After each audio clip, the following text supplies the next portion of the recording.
কি করতেছো? ফোন চালাইতেছি, দেখতেছো না? হ্যাঁ, দেখতেছি তো ফোন চালাচ্ছ। এটা দেখো তো, এই ছেলেটাকে চেনো কিনা? আমার ফ্রেন্ড। এর সাথে তোমার ছবি কেন? রেস্টুরেন্টে কি করতেছো? বললামই তো, বন্ধু। তো বন্ধুর সাথে মানুষ রেস্টুরেন্টে যায় না? তোমার যে বন্ধু আছে এটা তো জানতাম না। তুমি তো কখনো জানতে না? বলোনি। জানতে না, এখন জানছো তো কি? বন্ধু না, আমার কাছে লুকায় কোনো লাভ নাই, আমি সব জেনে গেছি। তুমি যখন জেনেই গেছো তখনই বলি তোমাকে, আমি তোমার সাথে আর থাকবো না। তোমাকে ডিভোর্স দিয়ে দিয়েছি। ডিভোর্স পেপার আলমারিতে আছে, আমি সই করে দিয়েছি।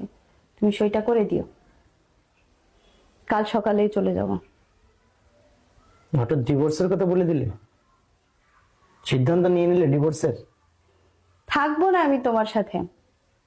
কেন, তোমাকে কোনো সময় অযত্ন করেছি, অবহেলা করেছি? ও, স্বাধীনতা দিয়েছি, এটাই আমার ভুল। আমি এত কিছু জানতে চাচ্ছি না, শুনতে চাচ্ছি না। আমি থাকবো না। আমি আমার সন্তানকে নিয়ে চলে যাব।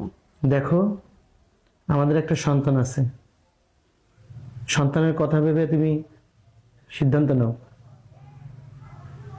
সন্তান আছে, আমার সন্তান আমার সাথে থাকবে। এই ভুল সিদ্ধান্ত তুমি নিও না।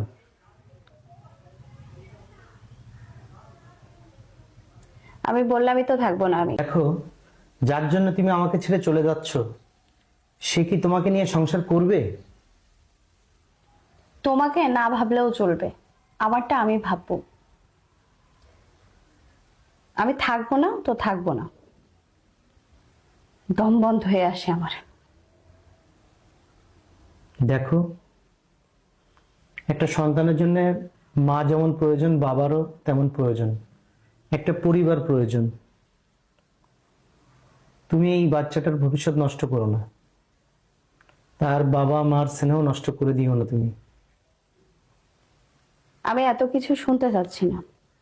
আমি ডিভোর্স পেপারে সই করে দিয়েছি, তুমি সইটা করে দিও। হ্যালো জান। হ্যাঁ, জান পাখি বলো। আমাদের রাস্তা ক্লিয়ার। আমি আমার স্বামীকে ডিভোর্স দিয়ে দিয়েছি। এখন মানে? আমাদের, হ্যাঁ, আমি ওরে ডিভোর্স দিয়ে দিছি। এখন আমাদের বিয়ে কেউ আটকাইতে পারবে না। আমাদের দুইজনের এক হইতে কেউ আটকাইতে পারবে না। চলো আমরা দুইজন একদিকে পালিয়ে যাই। অসম্ভব। কি বলতেছো তুমি? তুমি কি ভেবেচিন্তে কথা বলতেছো? মানে কি? বিয়ে মানে? হ্যাঁ, তোমাকে বিয়ে তোমার করবো আমি বলছি কখনো? মানে কি, আমরা সম্পর্কে আছি আর প্রতিটা সম্পর্কের শেষ পরিণতি বিয়ে। তোমার সাথে আমার বন্ধুত্বের সম্পর্ক, এই সম্পর্কটাকে তুমি নষ্ট করো না।